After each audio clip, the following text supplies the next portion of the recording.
Okay, so welcome to part 2. Gone. What could it mean?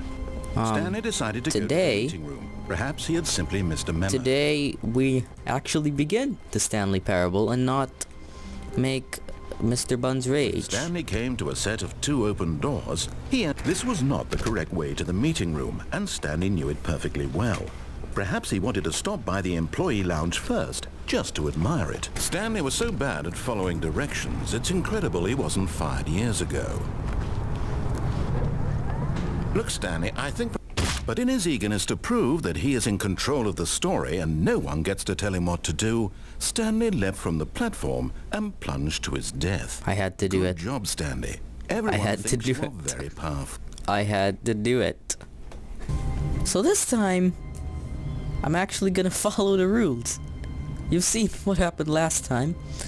And if I ever run into a situation like that again, I am gonna do what I want to do. There is a text bar down there for some reason. So thank you for watching that previous episode there. This is gonna be like the real episode 1 or something like that. And well... Here we follow Mr. Buns' story. He thought to himself, that's all I need. If I can make it through this door, I can make it through them all. That is not what he said last time. No matter how hard Stanley looked, he couldn't find a trace of his co-workers. No trace of them. None at all. So... this is another little office room here. And I guess we'll get down here and go to the meeting room. When Stanley came to a set of 2 open doors, he entered the door on his left. Yes, the one on my left. This time I'm following your story, Mr. Buns. Better be worth it. And this is the meeting room. Yet there was not a single person here either. Feeling a wave of disbelief, Stanley decided to go up to his boss's office, hoping he might find an answer there. And Stanley can't jump, so he can't block the projector. I just don't see who's operating that PowerPoint. Broom closet. I want to go in. What? Oh, that actually opened.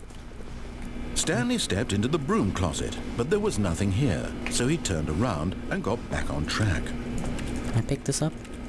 I want to screw around with Mr. Buns again. It seems very amusing when... How many times have I said Mr. Buns? Stanley walked upstairs to his boss's office. No, I didn't. No, I didn't. No, I didn't. No, no, no. This is downstairs. But Stanley just couldn't do it. He considered the possibility of facing his boss, admitting he had left his post during work hours. He might be fired for that. And in such a competitive economy, why had he taken that risk? All because he believed everyone had vanished? His boss would think he was crazy. I came to see his car. And then something occurred to Stanley. Maybe, he thought to himself, maybe I am crazy. All of my co-workers blinking mysteriously out of existence in a single moment for no reason at all? None of it made any logical sense.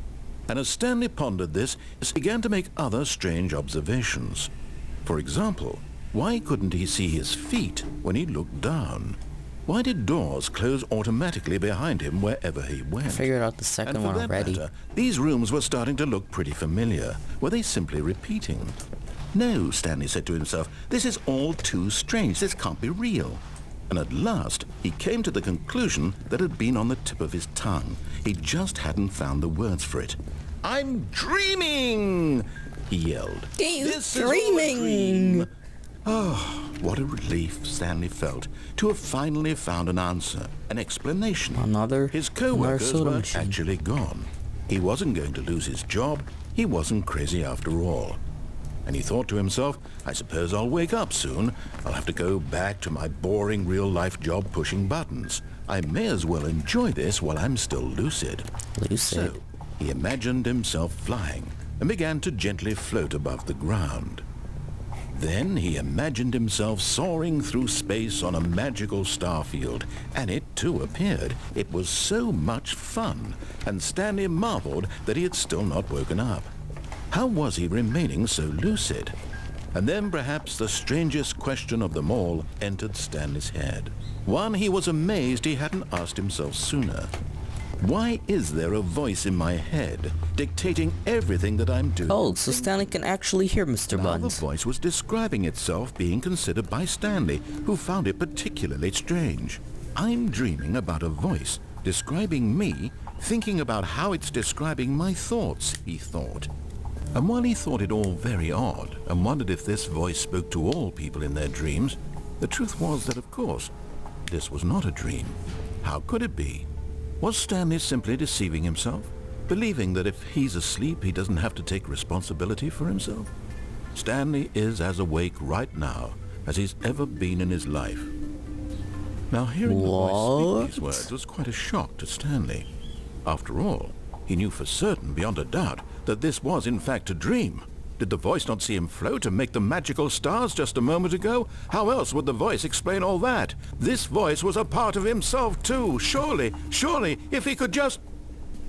He would prove it. He would prove that he was in control, that this was a dream. So he closed his eyes gently, and he invited himself to wake up.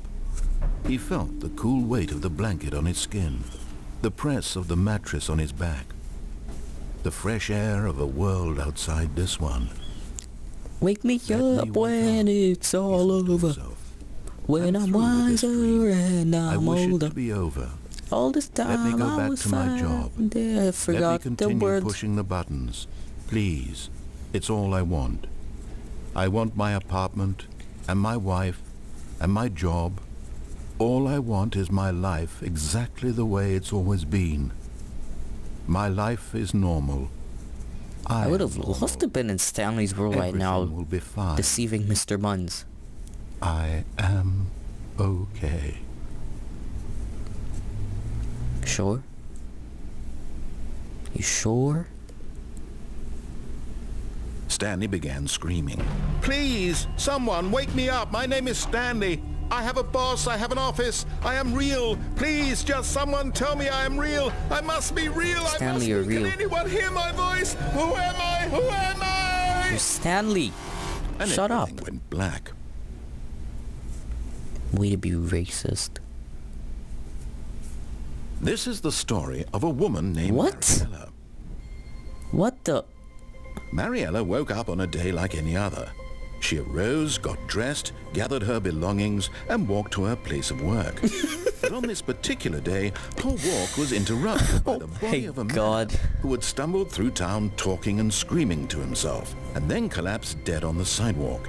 And although she would soon turn to go call for an ambulance, for just a few brief moments, she considered the strange man.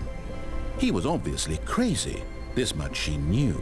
Everyone knows what crazy people look like. And in that moment, she thought to herself how lucky she was to be normal. I am sane. I am in control of my mind. I know what is real and what isn't. It was comforting to think this, and in a certain way, seeing this man made her feel better. But then she remembered the meeting she had scheduled for that day, the very important people whose impressions of her would affect her career, and by extension, the rest of her life. She had no time for this, so it was only a moment Why does this sound that like she some stood type there, of commercial? staring down at the body. And then she turned and ran.